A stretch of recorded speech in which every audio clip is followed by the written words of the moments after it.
Hello दोस्तों, astro stock prediction में आपका स्वागत है। Good morning. Pre market report प्रस्तुत कर रहा हूँ। सुबह के लगभग 7 बजे है।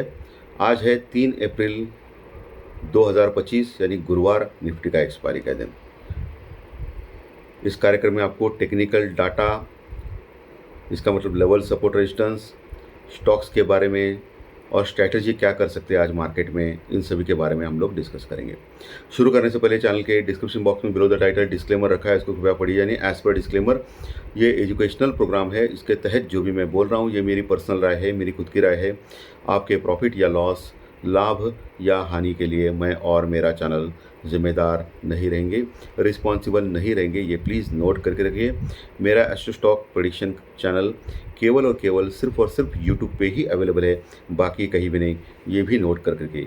और किसी भी इन्वेस्टमेंट या ट्रेडिंग के पहले शेयर मार्केट में आप किसी अच्छे फाइनेंशियल एडवाइजर से कंसल्ट कर सकते हो, एडवाइस ले सकते हो, ताकि आपको लॉस ना हो। चलिए दोस्तों, शुरू करेंगे। दोस्तों, हमारे मार्केट ख़त्म होने के बाद रात में अमेरिकन मार्केट प्लस में क्लोज हो गए। अमेरिकन मार्केट यानी डाउ जोन्स लगभग 235.230 पॉइंट प्लस में क्लोज हो गया। इस आशा की वजह से कि ट्रंप मार्केट ख़त्म होने के बाद थोड़ा सा कम टेरिफ यानी इंपोर्ट टैक्स बढ़ाएंगे सभी कंट्रीज़ के ऊपर वर्ल्ड मार्केट में। लेकिन उल्टा ही हो गया दोस्तों। अमेरिकन मार्केट तो प्लस में क्लोज हो गया, लेकिन मार्केट ख़त्म होने के बाद एक दो घंटे में ट्रंप ने टेरिफ डिक्लेयर किया, और बहुत ही ज़्यादा टेरिफ था वो। इंपोर्ट टैक्स बहुत ज़्यादा था, लगभग 20% से लेके 60%। जी हाँ, सही सुना आपने, 20% से लेके 60%। इतने सारे बड़े रेंज में उन्होंने इंपोर्ट टैक्स बढ़ाया वर्ल्ड के बहुत सारे कंट्रीज़ के ऊपर। उसमें इंडिया भी है, चाइना है, जापान है, सभी है। चाइना जैसे कंट्रीज़ को तो 50-55% तक उन्होंने टैक्स बढ़ा दिया दोस्तों। बहुत ज़्यादा टैक्स बढ़ा दिया। और जापान में भी, जापान के ऊपर भी बहुत ज़्यादा। हालांकि जापान उसका मित्र देश है, लेकिन टैक्स के मामले में वो बहुत ही सख्त थे। इंडिया के ऊपर भी उन्होंने कहा कि मोदी जी उनके खास फ्रेंड है, लेकिन इंडिया के ऊपर भी उन्होंने टैक्स बढ़ा दिया है। और इसी कारण की वजह से आज भूचाल आ गया है शेयर मार्केट में, स्टॉक मार्केट में। सुबह जापान का मार्केट, जो एशियन मार्केट, बहुत बुरी तरह गिर गया है। 1100 पॉइंट डाउन है जापान का मार्केट अभी। और हमारा गिफ्ट निफ्टी दिखा रहा है 400 पॉइंट माइनस में। जी हाँ, आपने सही सुना, 400 पॉइंट माइनस में दिखा रहा है गिफ्ट निफ्टी। यानी हम लोग बहुत बड़े गैप डाउन से ओपन होने जा रहे हैं, 400 पॉइंट माइनस से। इसका मतलब हम लोग 23,000 के नीचे खुल सकते हैं आज, 23,000 के नीचे। 400 पॉइंट माइनस में दिखा रहा है गिफ्ट निफ्टी। बहुत बड़ा गैप डन इस ट्रम्प के टेरिफ की वजह से। हाहाकार मच जाएगा दोस्तों, क्योंकि आज निफ्टी का वीकली एक्सपायरी का दिन है। और जनरली क्या होता है कि वीकली एक्सपायरी के दिन अगर बहुत बड़े गैप डाउन से ओपन होता है मार्केट, तो क्या होता है, जो ऊपर जिन्होंने भी पुट राइटिंग की होगी, पुट राइटिंग यानी मार्केट को सपोर्ट देने वाले लोग, यानी मार्केट को तेज़ी कराने वाले लोग, वो लोग क्या करेंगे, आज एक्सपायरी के कारण वो लोग भागेंगे, क्योंकि उनको बहुत बड़ा लॉस हो जाएगा इस बड़े गैप डाउन के साथ। और भागने की वजह से और मार्केट गिर सकता है। अगर मार्केट पहले 10-15 मिनट में रिकवर नहीं होगा तो, अगर इतना बड़ा गैप डाउन होने के बाद नीचे खुलेगा और मार्केट वहाँ से ज़बरदस्त शार्प बाउंस बैक करके ऊपर आएगा तो अच्छी बात है। और नहीं करेगा, नीचे ही टिकेगा, तो फिर ये पुट राइटर्स भाग जाएंगे, और कॉल राइटर्स बढ़ेंगे, यानी मंदी करने वाले बढ़ेंगे, और बहुत बड़ी गिरावट हो सकती है। उसके ऊपर आप खैर हम लोग बाद में आएंगे। पुट कॉल रेशो 1 के आसपास है निफ्टी का और बैंक निफ्टी का। आज बढ़ सकता है, आज कम हो सकता है, सॉरी, पुट कॉल रेशो, क्योंकि बहुत बड़े गैप डाउन से हम लोग ओपन हो रहे हैं। लगभग निफ्टी 300 से 400 पॉइंट माइनस में, और बैंक निफ्टी लगभग 1000 से 1200 पॉइंट माइनस में खुल सकता है। और वही सेंसेक्स लगभग 1000 से 1400 पॉइंट माइनस में खुल सकता है। जिन्होंने भी सेंसेक्स में हेजिंग की रहेगी पुट और कॉल के साथ कल के सत्र में, उनको ज़बरदस्त प्रॉफिट होगा आज के सत्र में। ओके, ऐसा लग रहा है, दिख रहा है दोस्तों। तो इसीलिए हेजिंग की स्ट्रैटेजी बहुत ही अनमोल होती है। ऐसे स्ट्रैटेजी में सिर्फ कॉल लेना, सिर्फ पुट लेना, ये बहुत ही रिस्की होता है। ओवरनाइट मैं बोल रहा हूँ। दिन के दौरान आप कर सकते हो, लेकिन वो भी रिस्की होता है। लेकिन जब भी आप ऐसे बड़े इवेंट्स को आगे सामने जाते हो तभी हेजिंग करना इंपॉर्टेंट है। और आज हेजिंग में सेंसेक्स की अच्छी प्रॉफिट होने की गुंजाइश है। क्रूड ऑयल कम हो गया है, $73 के आसपास पहुंचा है। लेकिन सबसे ख़राब बात क्या है मालूम है क्या? अमेरिका का जो डॉलर इंडेक्स है बहुत गिर गया है, 103 के पास आ गया है, जो 105 के आसपास जाने वाला था कुछ दिन पहले, अभी 103 के पास आ गया है। 10 साल की बॉन्ड डील अमेरिकन मार्केट की 4.07 के पास आ गई दोस्तों, 4.7 के पास, 4.07 बहुत नीचे आ गई है, 4.07 यानी। इसका मतलब आईटी के स्टॉक्स में आज बहुत बड़ी गिरावट संभव है, बहुत बड़ी गिरावट संभव है आईटी के स्टॉक्स में। ओवरऑल सभी सेक्टर्स में आज मार पड़ेगी, लेकिन आईटी के स्टॉक में भी बड़ी गिरावट, क्योंकि डॉलर इंडेक्स कमज़ोर हो गया है दोस्तों।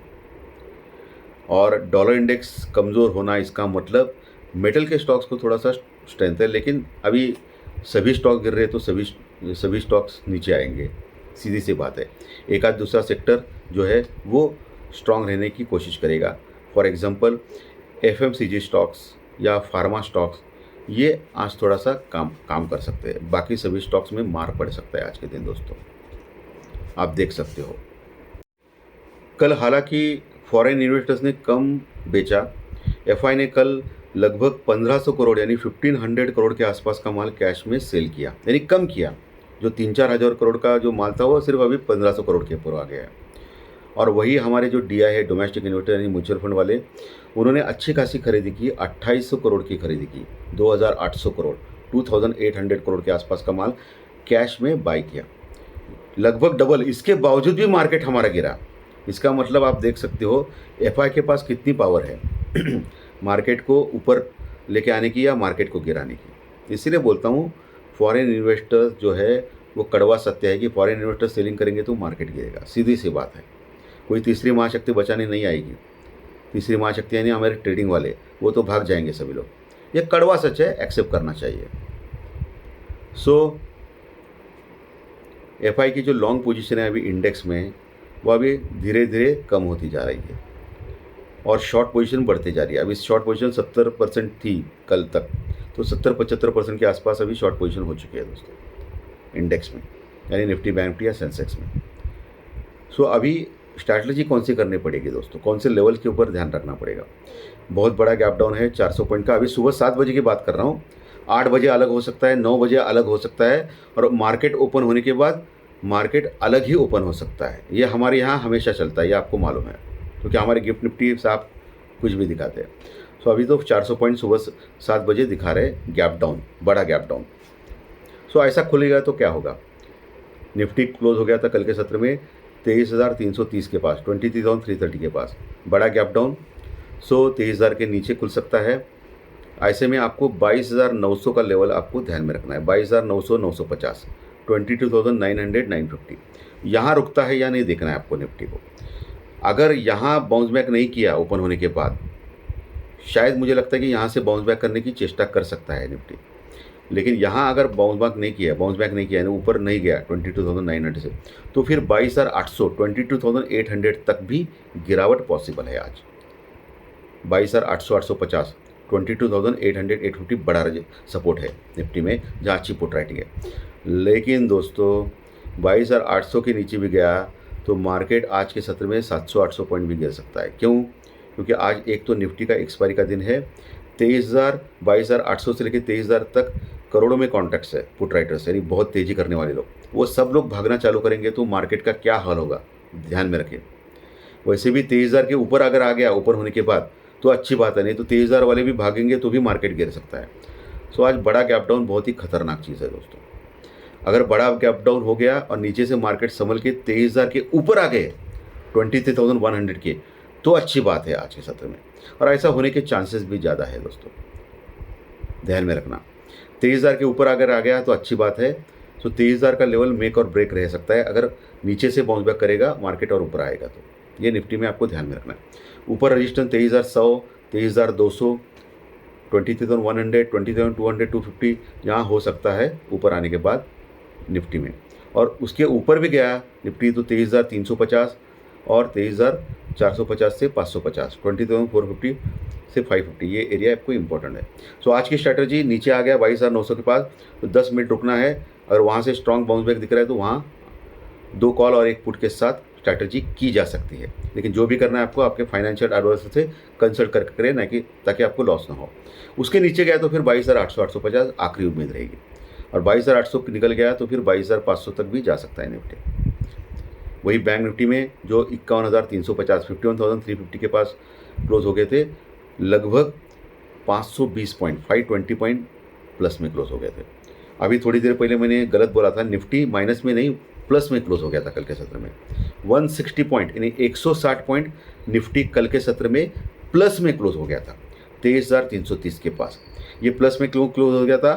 क्योंकि जो DI है, डोमेस्टिक इन्वेस्टर, उन्होंने डबल खरीदारी की थी जितनी FI ने सेलिंग की थी। FI ने 1500 करोड़ के आसपास की सेलिंग की, लेकिन DI ने 2800 करोड़ के आसपास की बाइंग की थी, 2800 करोड़ 2800 करोड़ की।